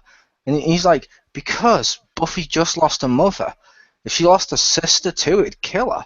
I couldn't live with myself if she had to go through that." And then you see Buffy just lean in and kisses him, and Spike then just looks back because he realizes it's the real Buffy, and she's like, "The Buffy bot, that was fake. That wasn't real. What you've just done, that's real." And I'm like, that's a great moment. And it's like, that's cool. Then when Buffy dies, they teach Buffy bot to kill vampires, and Spike cannot look at her. Spike just can't look at her. Not because he had sex with her or anything, it's not like awkward sexual tension. But as Spike says, yeah, I've lost Buffy. Every time I look at her, it just reminds me that I failed. And every time I look at her, it just reminds me of what I've lost. I can't look at her. And he just won't look at this robot. And then obviously Buffy comes back and all is good. But I liked what they used Buffy Bot for, because she was, unlike a lot of robots are used as robots, obviously. This one was used more as like a story point. and proved like why Josh Whedon's awesome. But it's great. It's just great writing, and it's like she's used for a really great story-driven purpose. And I'm like, I like that. Nice. Buffy Mark 1. All right. So for my number 5, I took the Megamoto Slave from Bubblegum Crisis, because this thing is technically a robot, but it's like all the good things. So it's actually, because one of it was basically the robot for one of the main well, I guess sort of the main character and the leader of the Night Sabers, Pris. They're like girls that basically put on mech suits and fight, but she has like a robot that helps her out like one episode, but it doesn't matter. But it turns into a motorcycle, which is awesome, so she can ride it. It can transform into a cool looking robot and helps her fight. And then at one point it gets damaged and becomes like power up armor for her, so she can like kill the villain. And I was like, that's like everything. It's a robot and a mode of transportation and a power up. Richter, and I'm holding my Yes. hand up dramatically. Mm-hmm. You had me a motorbike. You had me a motorbike. Nice. Yeah, he was in school. He's not my favorite mech design from there, but since he's an actual robot, I went with him. But he was cool. Nice. Or I guess I don't think it was a he necessarily. And I don't think it was quite as unceremoniously dumped as Jetfire, but you know, he pretty much died to help her out. I mean, well, his robot is death. I mean, obviously he could be rebuilt, but all right. So, Pew, you're number 4. All right. My number 4 was Helper from Venture Brothers. I don't know if you remember. But Helper was awesome, and he's the only robot I know of that could also be a substitute kidneys when both of yours get stolen.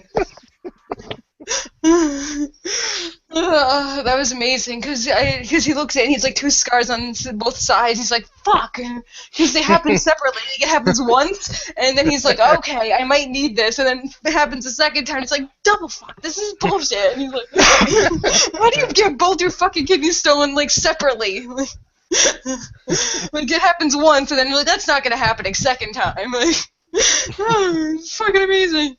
And he always just like, and he just talks, and everybody can like understand him. It's like Scooby-Doo or something, you know. Nice. It's awesome. All right. Mole, you're number 5 or number 4? My number 4 is Cameron, also known as the TOK715, which is part of the T888 models of Terminators. And her name was short for her model as T88 Cyberdon Systems Class, but so they went Cameron. But yeah, Cameron, played by Summer Glau. Awesome. She's an awesome robot in the Sarah Connor Chronicles. She is a manipulative fuck, and is really able to read human emotion more than any other Terminator. But she's able to kick ass, like as much ass as like the Arnold Schwarzenegger one, and has extra abilities like some of the other ones. So that's pretty cool. And the reason I say she's manipulative is there's an episode where she goes evil. And so, you know, like what happened with the original Terminator where he gets crushed under the Crusher? Right. They have Cameron in the Crusher, and John Connor's about to crush her in this, like, compact the Crusher. Right as she goes to pull it, she stops and gives them, like, this really human-looking emotion and goes, wait, John, I love you. And he stops because he's generally getting feelings for her. Then he realizes what the hell's going on, and he's like, oh, crap, and runs over and just takes off her head and removes her chip. So he can return her good, but it's like, oh my god, she almost, because she knew he was getting feelings for her, she was able to accurately use them for her own survival. That's kind of genius for a robot. You don't see many robots in Terminator be able to do it. I'm like, I liked her, Cameron. Nice.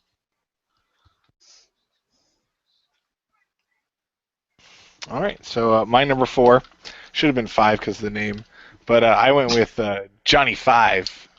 If anyone ever saw, I laughed because the second you said that, I was like, oh god, I knew which one it was.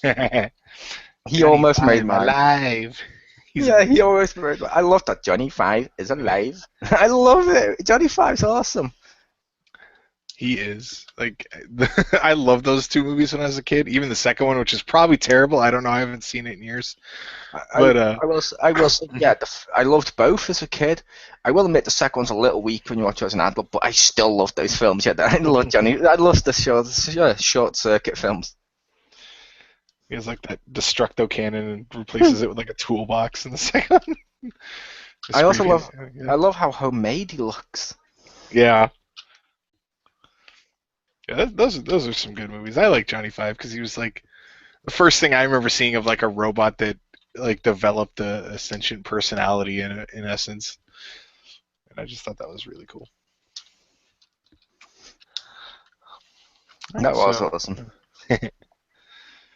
so Pew onto your number 3.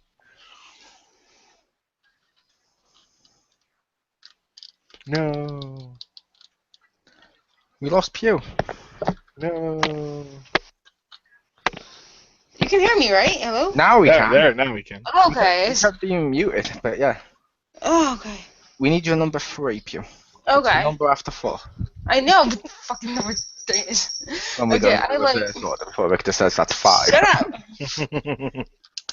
Okay, I liked Brother Eye, like the robot, you know, that like supposed to be crime fighting, but then goes evil.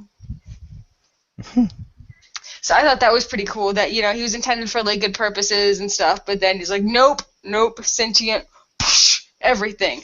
I thought that was super cool because like, and I've seen this one where Batman, tries to fight him and whatever, and it's pretty cool. Just like, he tried to use the stuff against you, just like, nope. It's turned. You took your little plan and turned it on itself. So I always like that when people try to think they're gonna one up everybody and be like, no, it's not happening. Batman can one up everyone. Oh yeah, because he's fucking God modded. But I was thinking like, how that was like what they did with like Ultron, but I don't know if he counts as like a like an Age of Ultron division. He's Ultron counts. Ultron as an individual does count as a robot. Yeah, I was thinking about him. But I was thinking about the Vision too, but I'm like, he's not a robot anymore. He's just like he's got like a robot brain parts, but like biologically he's like real or whatever. Maybe, I think. I was gonna go with Stephen Hawking, but Okay. Nice. All right, Mole, you're number 3. Marvin, the paranoid android from The Hitchhiker's Guide to the Galaxy. The polar opposite, I would say, of Richter's Johnny Five. I love Johnny Five, but the reason I say the polar opposite, Johnny Five just he gets his own personality, but he embraces life. Mm-hmm. This one, he has his own personality, and he hates life. He's just always walking through like, oh, woe is me. And I will say, I prefer if we're going just the media instead of the books and stuff, I loved the TV personality and voice actor the most. Loved the look of the live action film the most. Because that round head and it's like, oh my god, it's like a robot Richter. He's like walking around all being white and bald and stuff like Richter, and it's like all the sad like Richter, and it's like, oh my god, yeah, Marvin the paranoid android. And I don't know if I've just offended Richter by saying all he can do is walk around, be white and bald. But I will say I also have that one on my list, but it's in a different place. Nice. Did you want to say where that place was? You'll find out. Dun, dun, very soon. Oh, okay. I thought you were going to do what we did, where we just list it and then we skip that go. Oh. No, I'll wait there. Oh, I guess I could. It's the next one, so. So you're number 2. Yeah, I liked him. All right, so my number 3 is Zero from the Mega Man X games, because Zero's awesome. He has like similar powers to Mega Man X, or if he kills someone, he can steal their power, but he has a laser sword. He's like a robot ninja, and that's fucking cool. But he was always really cool. And like the first time when you first play Mega Man X, he like saves your ass from the first boss, and he gets his own like theme song, which is cool. Not like with words, but like he has his own like theme, which is cool. And just it took like the first game, he dies and it's sad, and then the second one you can rebuild him or not, and then you fight either a clone of him or actually him, depending on if you get all the parts of him. And then in the third one, I want to say I think there was a way to like secretly play as him, and then in the fourth one he was an actual character. So it took like several games before you could be allowed to play as him for reals, and he was just really cool. Mm-hmm. And I'm joking, but I will say that what Richter just said then is confirmation. Richter used to work for Konami, in my opinion. Oh. Why is that? I'm pretty sure, even though it doesn't quite count, I'm pretty sure that's how Revengeance came about. Oh my god, he's like a robot ninja, and that's like super cool. And they're like, okay, get meeting done. To be fair, that's the only thing that's what made me like Raiden, was when they started to just go off the rails with him, and it's like, no, he's like a cyborg ninja. It's like, what the hell? Okay, fine, whatever. Like, that's cool. Makes no sense, but whatever. Cyborg Ninja, isn't that Marcus's character? It is. That's a cyborg samurai. Close enough. Or a samurai spelled S-Y, Amurai. No, without the A, I think, for Samurai Pizza Cats. I'm trying to remember how they spell it. Samurai Pizza Cats, I remember that.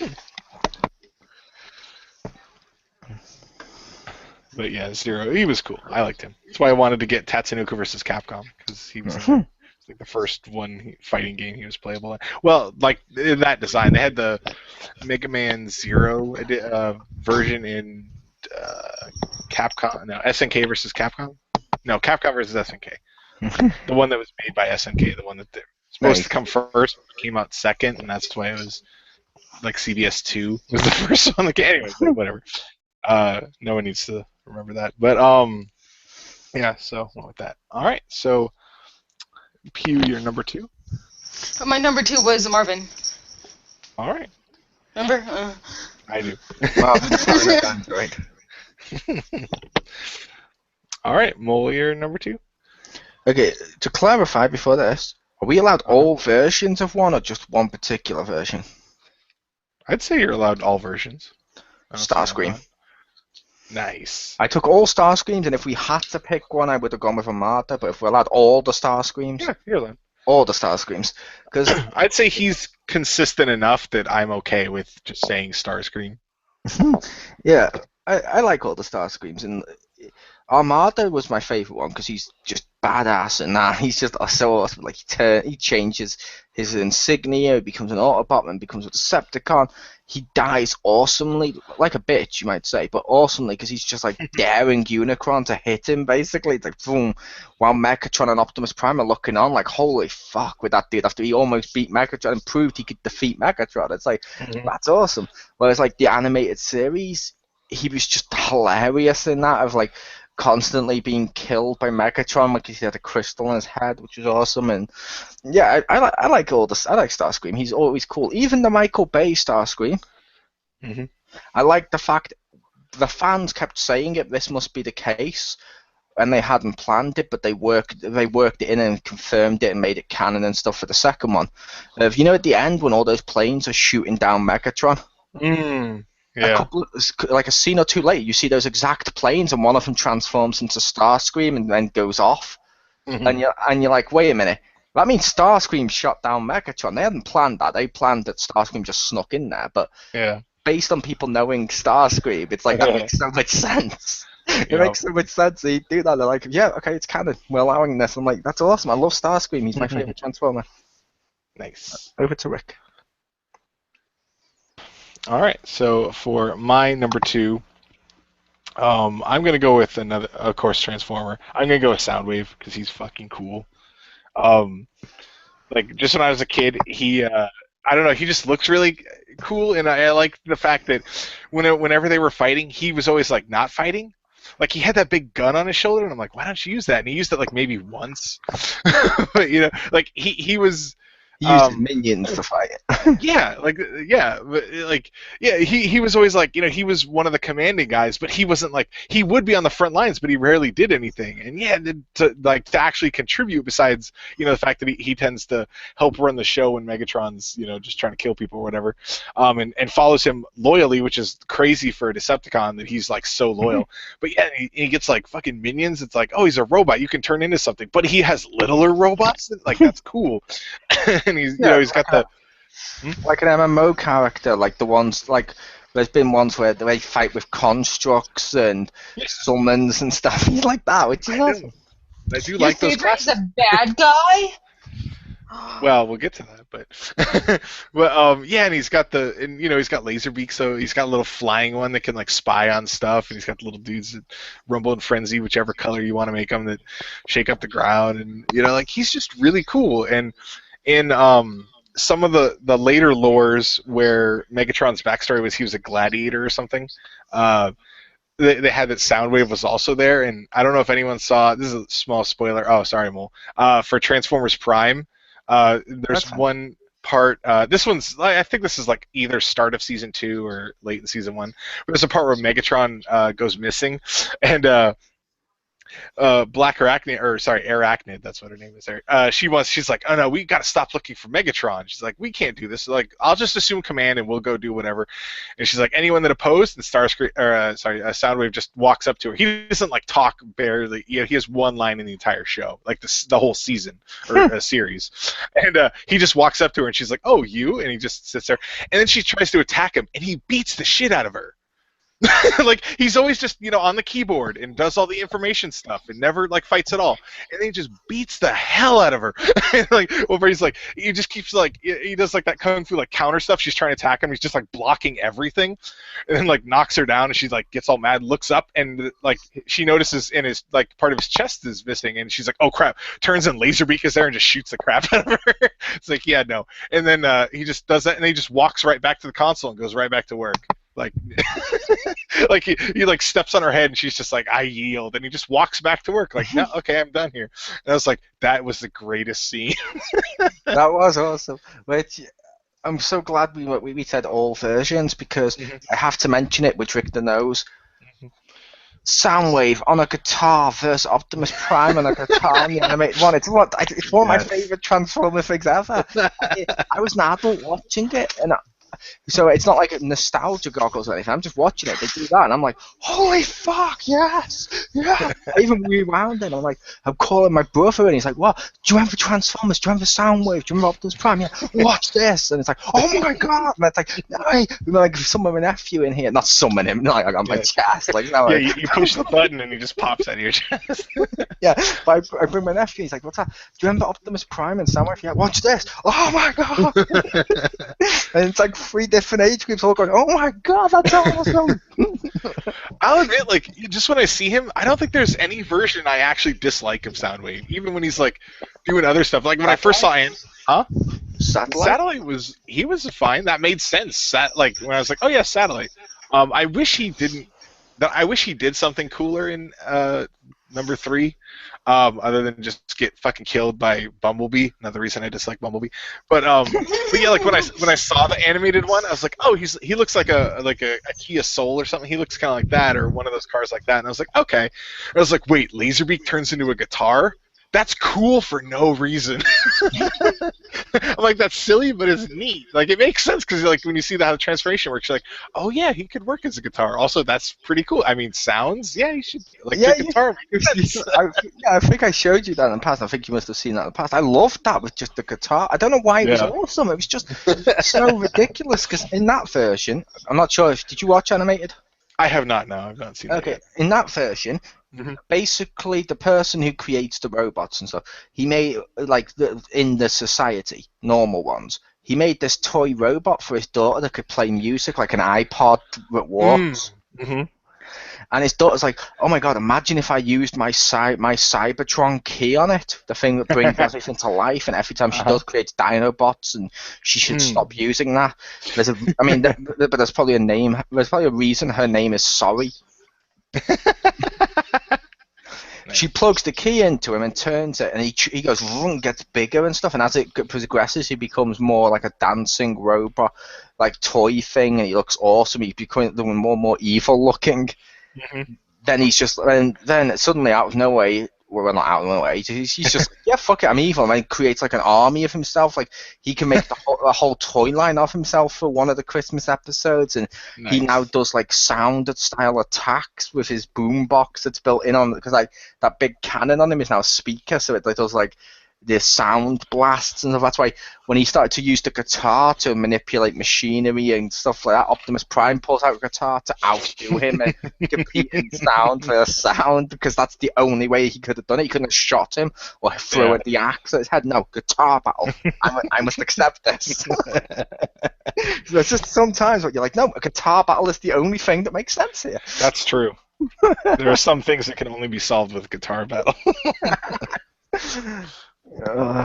Please and if you're listening, Aclavision, since you own the rights to those people, please put both of them into Guitar Hero as things we can pick as ourselves. Like I would totally pick the guitar plays Optimus Prime going as I'm playing online with Richter's Soundwave in the background.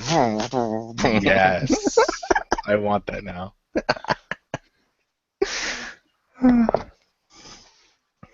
I'm going to show Pew after this recording the clip of the guitar battle. Yeah. Then she will understand its awesomeness. Sounds interesting. It's two robots guitar battling for the fate of the world. How words cannot express the joy and awesomeness of this. But it's also proof Transformers is better than the Bible, because Jesus didn't do that with the devil. I know, right? And even Jack Black had to do that. Yeah, even fucking Johnny managed to compete with the fucking devil in like a fiddle contest. When the devil went down to Georgia. But yeah, in case people wondered what the fuck reference I was making. Play your fiddle hard. No, but anyway, basically, yeah, but it's... I love that scene, but yeah, we should move on. Yeah. But also, real quick, one thing, and if you ever doubt like how important Soundwave could be, you look at the top of his head, or even just his whole head, and then look at the Decepticon symbol, and you're like, hey, wait a minute, because it's like the same. Like they basically modeled the symbol after like his face and his head, which is awesome. Or he's had plastic surgery to make himself match it. That's how loyal he is. Could be. He's ridiculously loyal. Yeah, you can go with either. Yeah. He was always like the perfect foil for Starscream. Starscream's like, how can I try to take over? And Soundwave's like, nope. Yeah. But, which is good, because those two are normally on opposing sides and stuff. Yeah. Yeah. Neither one of us hates the other one. Like, I hate Soundwave. Richter doesn't hate Starscream. We just hate Bumblebee Pew, so fuck off. And I don't like Hot Rod because he got Prime killed. Ruined my childhood. But other than that. Yeah, I hate Rodimus Prime. Yeah. Yeah. Anyway, there's only one Prime I will accept. It's not Optimus. Besides all the other ones they had in space later on, I loved Sentinel Prime in the animated series, where he's a walking giant chin douche that's there for no reason and to constantly point out why Optimus is a prick. Victor needs to watch this show. Yeah. Alright, so Pew, your number one robot. My number one, and like I said, this one's very personal preference, but all of this list is. I know, but I feel like this one especially, because everyone else would be like, "What the fuck?" Yeah, it's just Wheatley from Portal 2. Just because I love Stephen Merchant's voice as him, it's just amazing, and he just does a great job. Because he starts out as your friend, and then fucking betrayal, and then because he's so fucking retarded that he makes a shitty villain, like you just fucking send him off to space. And I do like, even though he didn't win Game of the Year, I do like the Game of the Year clip they made. That even if he got a trophy, he still can't grab it because he's in space, so it just floats away, and he's like, no. Even if so, I kind of, that's in my headcanon, that if he ever won it, they'd send it to him in space, but he still can't grab it because he doesn't have arms, so he'll just have to watch it float away. I will say, Pew, Yeah. A, this is the internet. Hmm. B, two of the people here are using the internet to do gaming-related stuff. I'm sure no one will chastise you for having Portal. 2.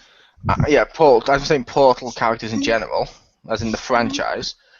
And I'm English, and I've shown you the shows I like. I'm never going to chastise you for having Stephen Merchant on any list ever. The I only fucking time I will love do him. that is if you put him above Ricky Gervais. Oh no, they're both fucking awesome. They are. They're both awesome. But in their trio, I like to rank them as Ricky, then Stephen, then Carl last. Oh, but see, Carl's basically crispy if he got like lobotomized because you hit him in the head too much. Yeah, he's what if Crispy was possessed by you? I just like to think that's what could have happened if the whole like head smashing thing didn't work out. Yeah. Are you saying it did work out? Well, I'm saying he survived and still is not like drooling, and capable of normal functions. If he just pretty much got survived, but now. slightly higher than a vegetable. Yeah, he survived for now. I'm planning tomorrow to go because I know he's coming around here. I'm gonna meet him halfway and just start playing a guitar in the middle of the street, like an electric guitar, and he'll play one too, and it'll be epic. Yes. Now I want that to happen. Yeah, you love the idea of Crispy just walks everywhere with his guitar, and I just set up a couple of amps and a guitar to do that, just with his head like boom, guitar off in the middle of the street. Cars are stopped watching us in just awe. I imagine they would. I imagine with it being over here, they'd honk their horn like fuck, scream you pricks, and keep driving anyway. And then laugh as they run over one of my amps.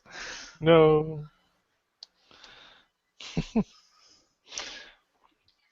But yeah, that is my number one. Alright, so Moldy Nice. number one? My number one, Metal Sonic. I'm hearing the echo again here. Oh, sorry.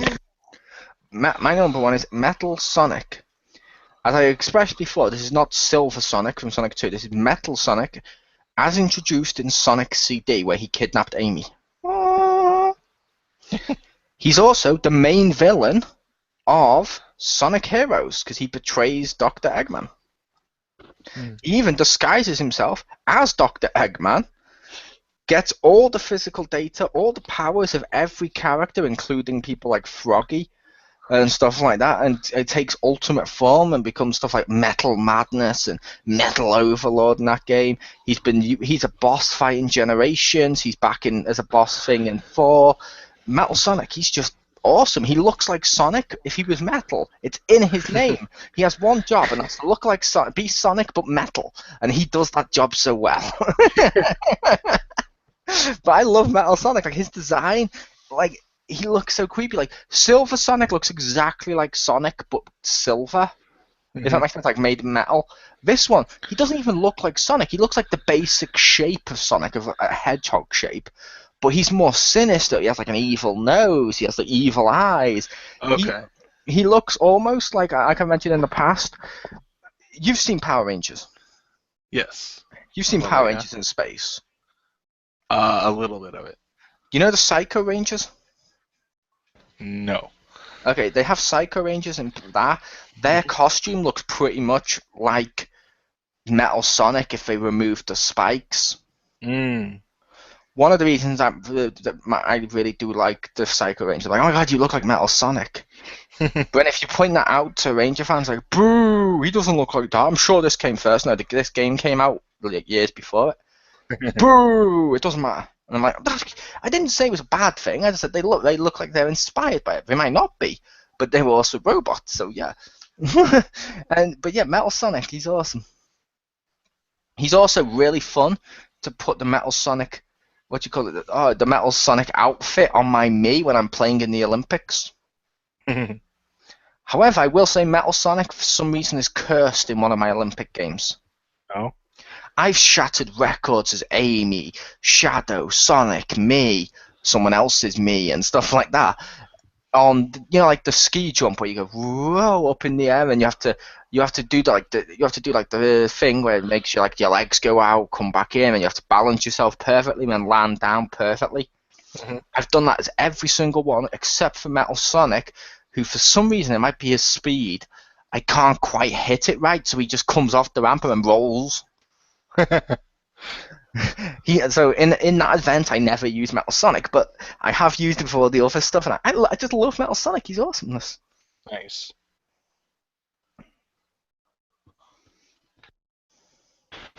All right. So for my number one, unless Pew had something to say about Metal Sonic.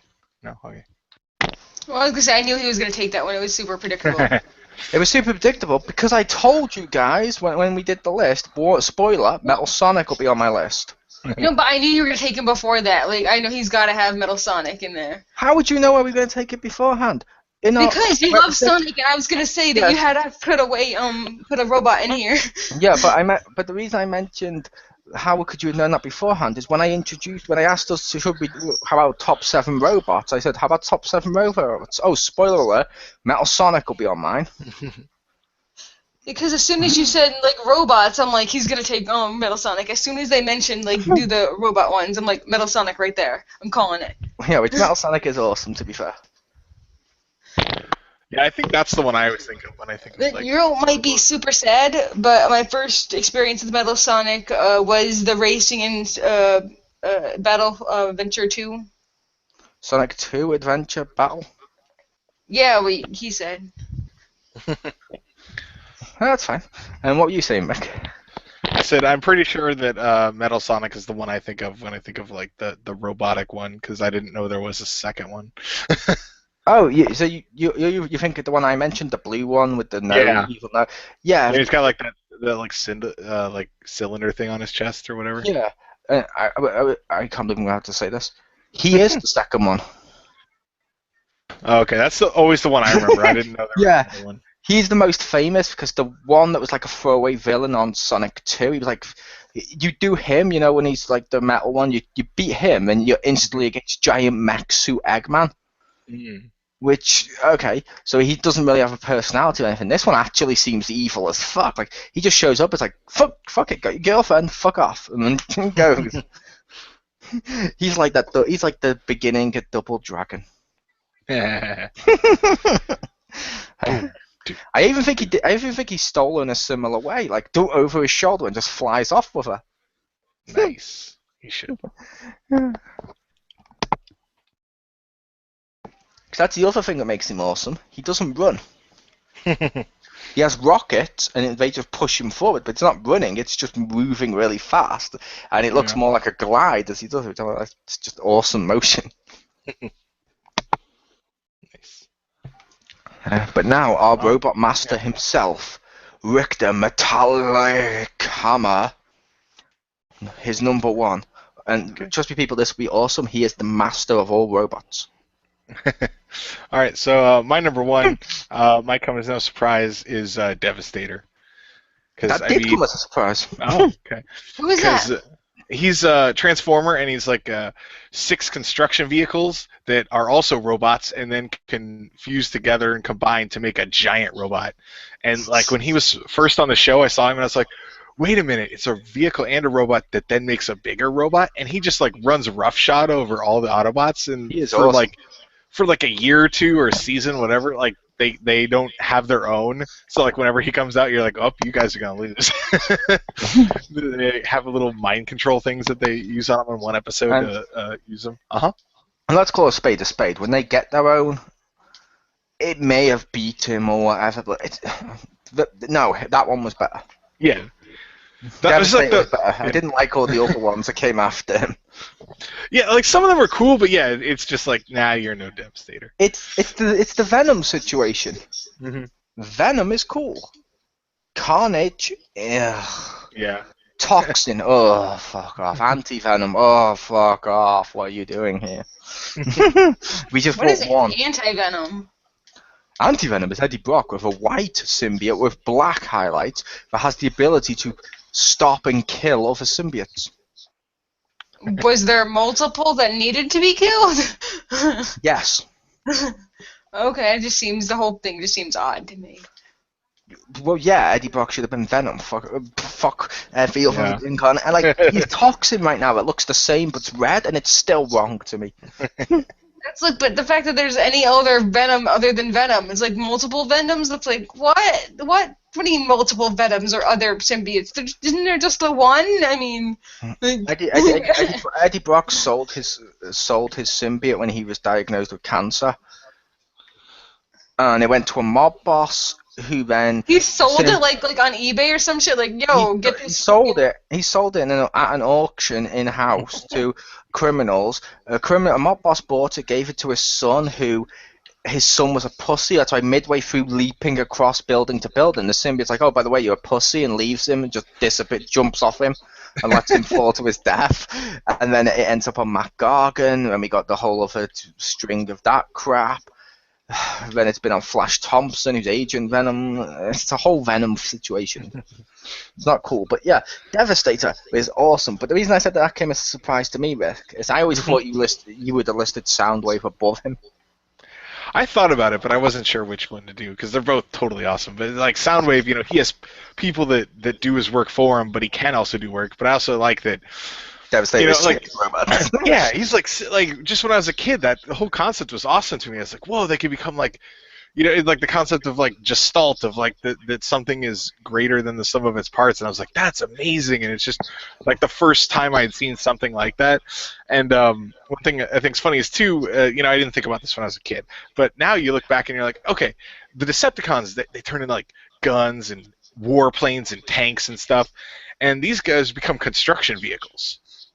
And they build stuff, and it's like, so like normally they, as Constructicons they build things, but when they all work together, they destroy things. It was Devastator. It like made them threatening, and like it made like construction vehicles threatening and cool because you're just like, oh, how's like a crane gonna help a tank? It's like, oh, by coming together to make a giant guy that just could destroy anyone if they wanted to.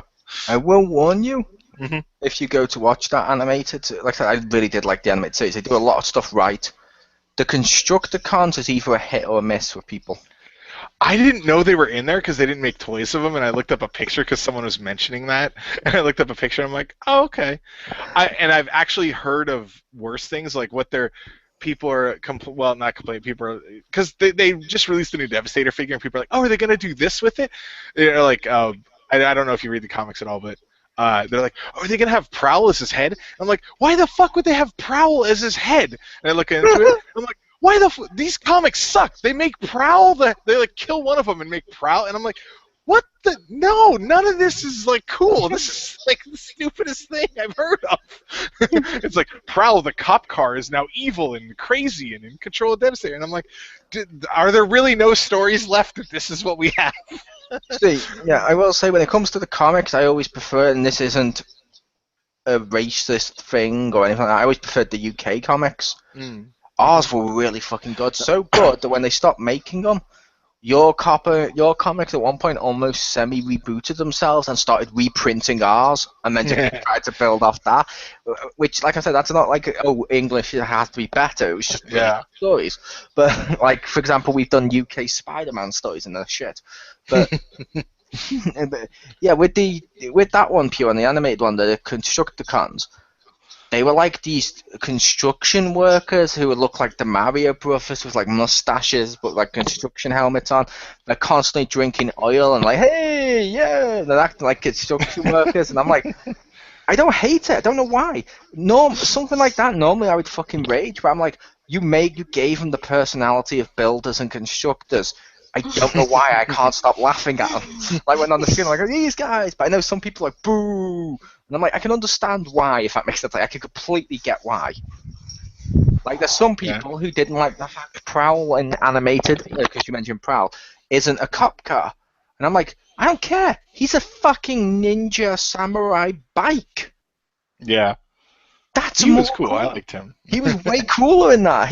That made me like Prowl.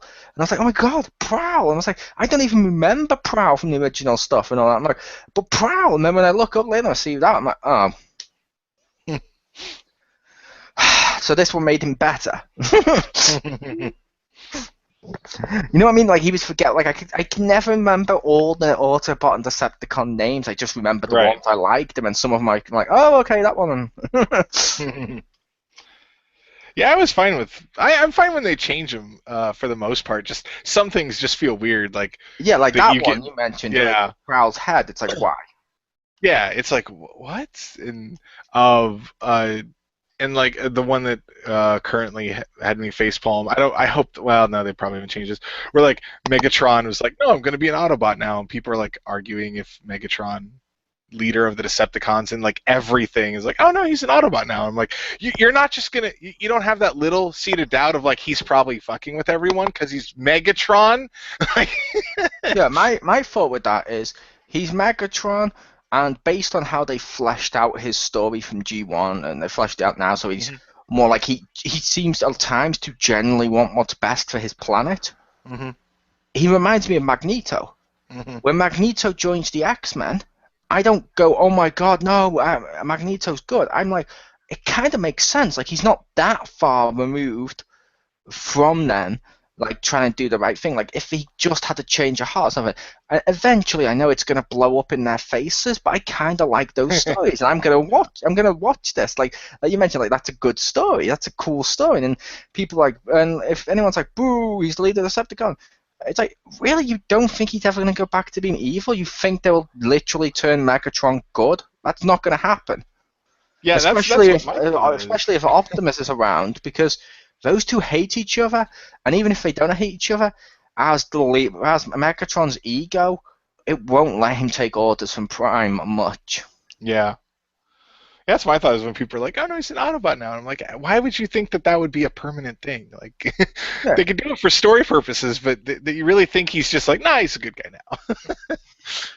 yeah, it's like with the thing I mentioned earlier of Hmm. Sound of Starscream. I loved the one where he went from Autobot from Decepticon to Yeah. Autobot. I'm like, that was cool. I was like, oh my god. I mean, I'm thinking about it. That's a perfect way for him to kill Megatron. That's not the reason he did it. He was genuinely torn, and he had this huge story with, and eventually goes evil again. But it was a great story. That's always fun to see. Hmm. Yup. All right. I believe we were going to read through our lists quickly. Yeah. All right. So Not any details, just what they were. yeah. Okay. So Pew, if you want to quickly just run through um the your list, just the name on it, not any detail, like Mole said, just from 7 to 1, just to recap your list before we head out. 7 was R2D2. 6 was Cybermen, I think. I just wrote them down. I didn't write them down in like the order. That's fine. Okay, I had Brother I, and then I had Marvin somewhere, a helper, and Marvin was your number 2. like Marvin was my number 2. I probably missed one somewhere, and Wheelie was my top one. I think I did like 5, but you know, but those were all those. What happened to the order you read them in? So I wrote them down in a. I didn't write the numbers. It'd just be in the order you read them then, because logically you read them in one particular order in a list. No, I just wrote down like them randomly, like on the page, like you know. And I didn't write them like in little line order. Okay. All right, so Mole, your 7 robots. Number 7, Data from Star Trek Next Generation. Number 6, R2D2 from Star Wars. Number 5, Buffy Bot Mark 1 from Buffy the TV show, or Buffy the Vampire Slayer. Number 4, the TOK715, also known as Cameron from the Sarah Connor Chronicles. Number 3, Marvin the Paranoid Android. Number 2, Starscream. And number 1, Metal Sonic from Sonic the Hedgehog. All right, and real quickly, mine. Number 7, I had Data from Next Gen. Number 6, I had Nanobots, just from various things. Number 5 was Mega Motoslave from Bubblegum Crisis. Number 4 was Johnny 5 from Short Circuit. Number 3 was Zero from the Mega Man X series. Number 2 was Soundwave. And number 1 was Devastator, both of which are from Transformers. All right, so unless there's any closing remarks, I'll take us out. No, that was fun. All right, so thank you everyone for joining us for look at the top 7 robots and the other bits of news and catch up that we had for this week. And hopefully you'll join us next week. Should have some interesting things to talk about. So thank you very much for joining us. See you next week, and good night.